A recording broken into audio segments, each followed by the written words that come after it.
Hello everybody and welcome back to my channel. My name is Gita Mary and today I am reacting to your green eco environmentalist hot takes, unpopular opinions. A big shout out to Shelby. She did it a couple of months ago and I was really inspired by that. So thank you so much for doing that video, Shelby. That was really cool and I loved watching it. I thought it could be fun to do it on this platform as well, see if you guys have any hot takes, and oh boy, did you guys have hot takes. I might actually end up making this a two-parter, otherwise I think it's going to be too long.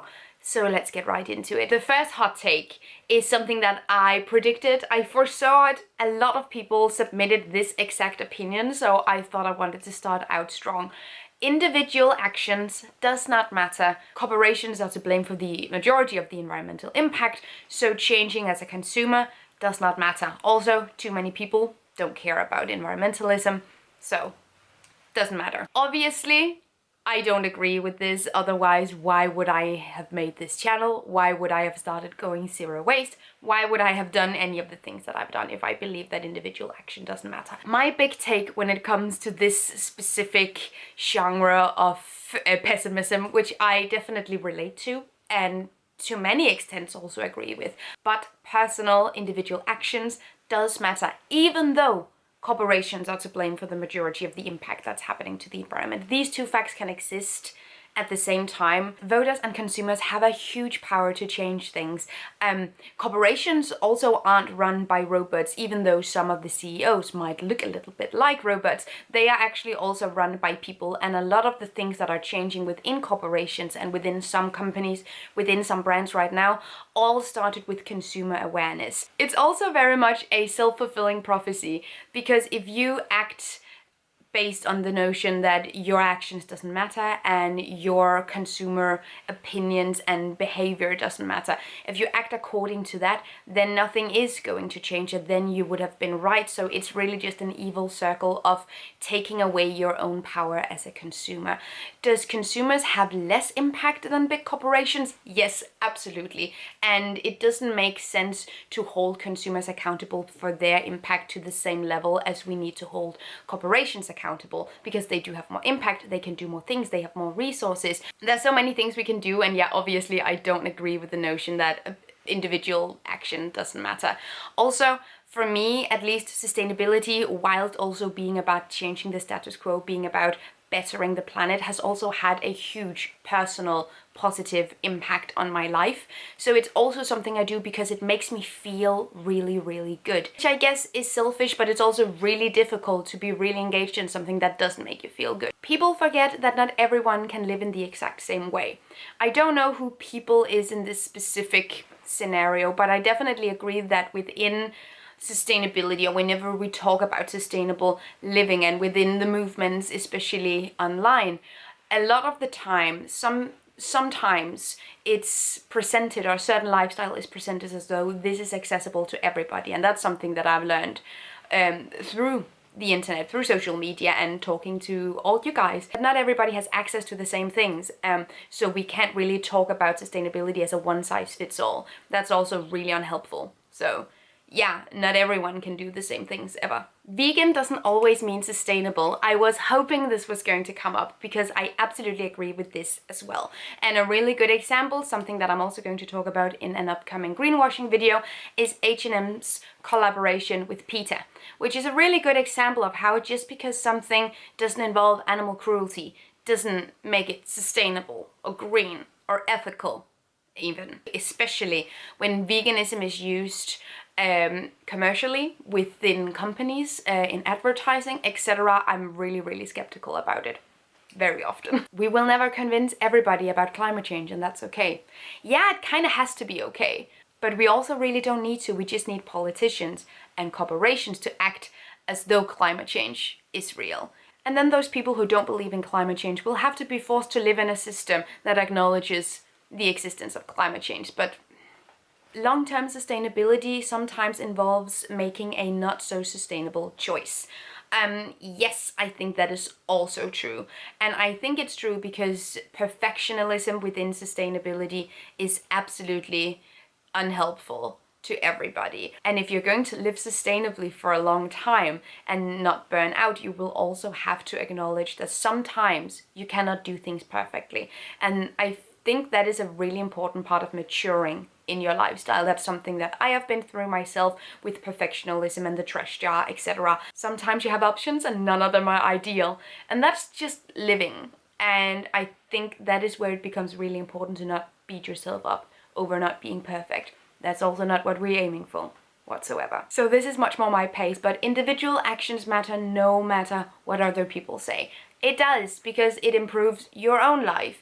Reducing consumption, rethinking values and consumption is always beneficial to your quality of life, and it's also beneficial to your budget and how you manage your finances. It is also beneficial to the planet.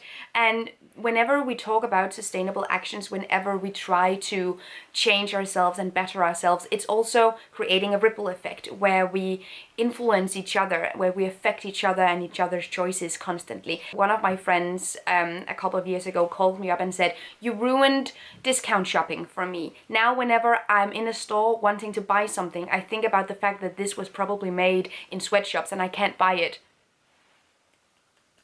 Okay. No level of sustainability will give you the right to be an asshole to people that don't meet your standard. First of all, so no one has ever learned anything by being hit over the head with the book.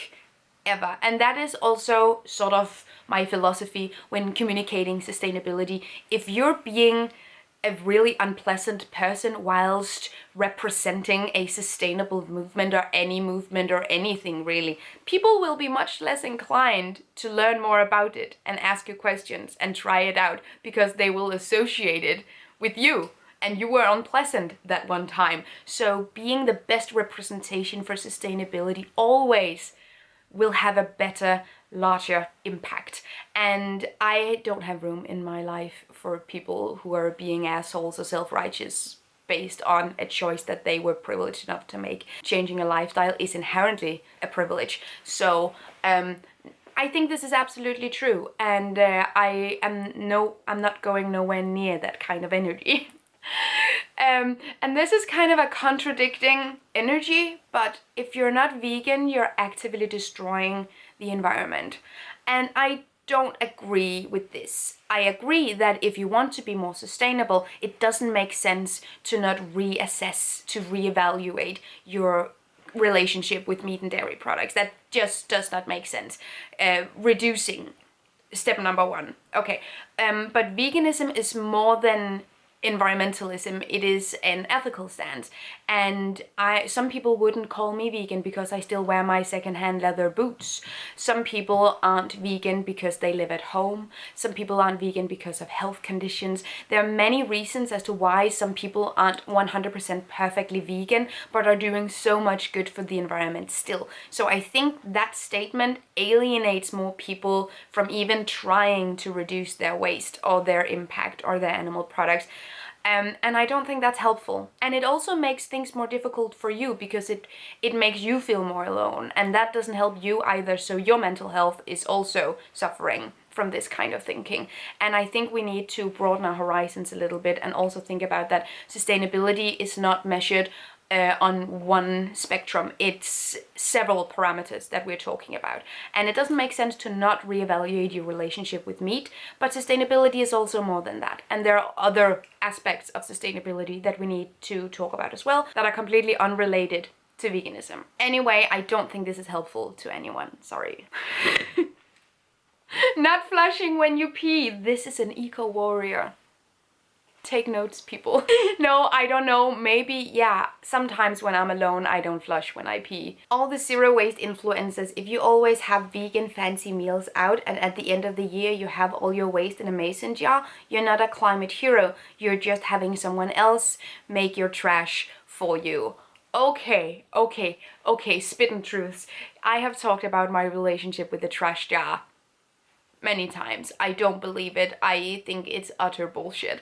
I remember when I started going zero waste, I would be completely anxious when people brought a plastic bag to my apartment. It was so important for me that people took their trash with them home. But that doesn't matter. It doesn't matter whose bin it ends up in. Now it's here. So use it in the best possible way we can use it. Okay? So yeah, the trash jar, I don't believe for 1 second. It has been a really good symbol for zero waste in terms of getting media attention. And getting the movement out there, and it's grown tremendously, so obviously it worked. This scenario that this person is creating is, I don't know about you guys, but I have some very specific people in mind when I read this. Okay. Finally, we have no straw is more sustainable than a sustainable straw, and I absolutely agree. Many reusable straws actually require a lot of resources and are really energy intensive to produce. So buying tons of them and not using them a whole lot isn't really sustainable. Honestly, buying them in the first place without having a need for them is also unsustainable. Now at this point I have so many reusable straws because I accumulated quite a lot of them in the beginning of my sustainable journey, and I try to use all of them and I give them to other people who might want them as well. But for the most part, able-bodied people don't need straws to drink things, so if only the people with a medical need for them actually used them, they wouldn't be a problem at all. Also, I definitely think that the stainless steel straw and overall reusable straws and the plastic straws and that entire way too big part of sustainability and sustainable marketing that we've seen has really just made it a symbol of the most unnecessary products being advertised as sustainable, because it replaces a single-use product that in itself wasn't really that impactful. What I'm getting at is that it really goes to show how much an entire population of people can hyper-focus on one tiny little thing whilst ignoring much bigger issues. And when it comes to plastic pollution, for instance, I think it's 0.025% that's accounted for by straws. So if you're really concerned about plastic in the ocean, it's much better to look at the fishing industry and their ghost gear and perhaps not eating fish and shellfish and seafood, all that lot. Much better way to combating plastic waste in the ocean for sure. So yeah, overall, definitely agree. But if you do have any sustainable swap, any zero waste swap, any reusable item that you've bought because you thought it was more sustainable, and in many cases they also still are, use them as much as possible, because now they're here. So make use of them and make their impact count. And that was your hot takes, or at least this was part 1 of your hot takes. I hope you liked this video. Leave your comment down below and react to these hot takes as well, and let me know what you think. It's okay to disagree. If you have another take on this, I would love to hear it as well. Thank you so much for watching. Have an amazing day. Please consider subscribing to my channel. That would make my day. Have a really amazing day, and I will see you guys in my next video. Take really good care of yourselves. Until then, bye. Thank you so much for watching this video, and also a special thank you to my Patreon supporters. You guys help me create green zero waste content, and I love you guys. You can find the links to my social media accounts down below and the link to my Patreon on this screen. Bye!